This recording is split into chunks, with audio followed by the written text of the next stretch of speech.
Okay, we are recording, everybody. Happy Thursday. Hit record from home, doing something creative every day, collaborating with other people. I hope to inspire you to be creative during this time of quarantine, if you are able to quarantine or if you're not.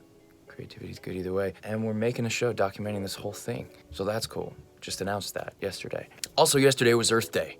This will be my third day in a row I mention Earth Day, and I think that's important because, as they say, every day is Earth Day. It shouldn't just be on Earth Day that we honor the Earth. But the other day I wrote a little ode to a bee, and a bunch of you guys have been performing the little writing that I did, which it never gets old for me to hear other people read my writing out loud, especially more than one person. You hear the kind of differences between how one person does it and another person. I love it. I really, really love it. So thanks to all you guys who performed that. I'm gonna play one right now. This is by Care 2 is for me. I really liked her voice for this.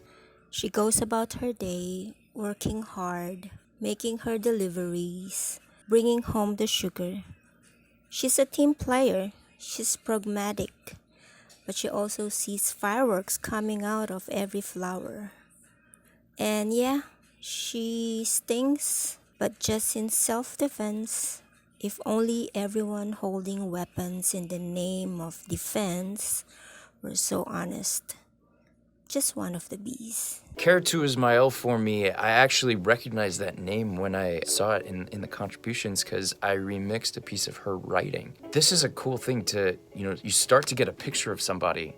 And like, oh, she's into sci-fi. She wrote a sci-fi thing, but she also wants to perform this ode to a bee.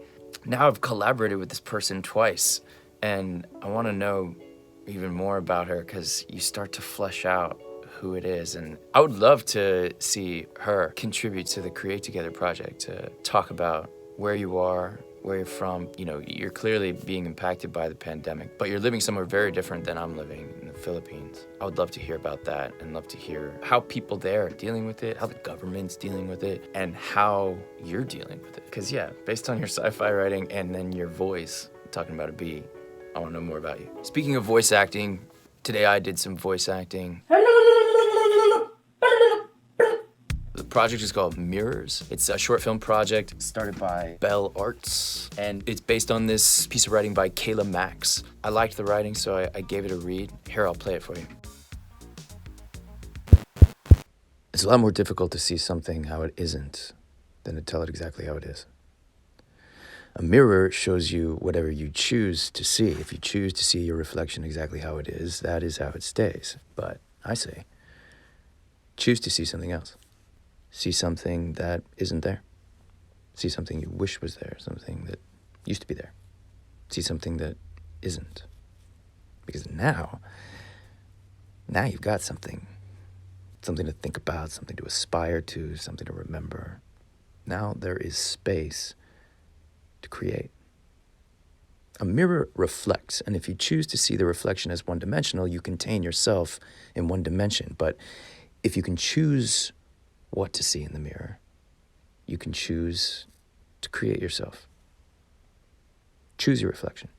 Choose to see something that isn't. Then maybe one day it can be. So Bell Arts says she wants to turn this into a short film driven by narration, whether she uses one performance of this piece of writing or multiple performances of the writing and combining it with cinematography or other visuals. I think it'll be a cool little piece. So if you feel like doing some acting, you don't even have to get on camera. Voice acting is the best way to practice acting. It's low stress, and it's really where a lot of the skill comes into acting. I've said this before, but it bears repeating. It's just getting those words up off the page and delivering them in a way that feels natural and makes sense and is honest. So, yeah, you heard my reading of it. Do a reading of it and help Bell Arts make her short film. I'll leave it there for today. See you tomorrow. Thanks again.